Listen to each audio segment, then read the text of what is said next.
সবজির পিঠে বানিয়েছেন কখনো? নমস্কার, আমি প্রতিমা ঝুলি থেকে আপনাদের আজকে স্প্রিং রোল বা সবজির পিঠে করে দেখাবো।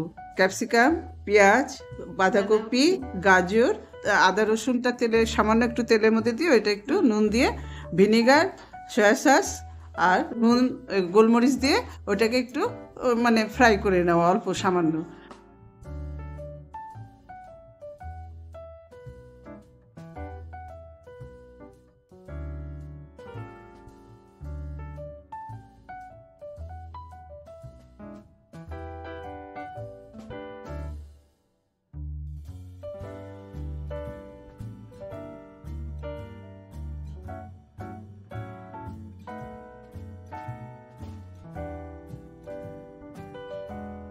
সমপরিমাণ ময়দা আর কর্নফ্লাওয়ার নিতে হবে। 1 কাপ ময়দা হলে 1 কাপ কর্নফ্লাওয়ার নিয়ে তারপরে সবজি এটাকে একটু ব্যাটার মানে মিডিয়াম ইসের মধ্যে যাতে ব্যাটারটা ছড়িয়ে যায় আপনি সেইভাবে ব্যাটারটা করতে হবে একটু সামান্য নুন দিয়ে।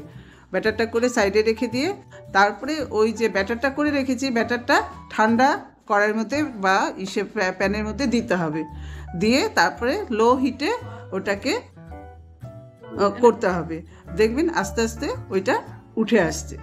উঠে আসলে তখন সেটাকে সামান্য একটু ময়দা ছিটিয়ে ওইটাকে আলাদা রেখে দিতে হবে। আলাদা রেখে দিয়ে এইভাবে অনেকগুলো করে রাখা হলো। তারপর যখন নাকি ওইটা ভাজা হবে তখন ওইটার মাঝখানে ওই যেগুলো আমরা ফ্রাই করে রেখেছি সবজিগুলো সেই সবজিগুলো দিয়ে আর চারিদিক দিয়ে একটু ময়দাগুলো নিয়ে বা ওইটা দিয়ে চারিদিক দিয়ে করে আঠার মতন করে নিয়ে তারপরে রোল করে সেটাকে ফ্রাই করলেই এটা সবজির পিঠে বা স্প্রিং রোল হয়ে যাবে। যদি আপনাদের ভালো লেগে থাকে তাহলে আপনারা লাইক করবেন, শেয়ার করবেন, সাবস্ক্রাইব করবেন।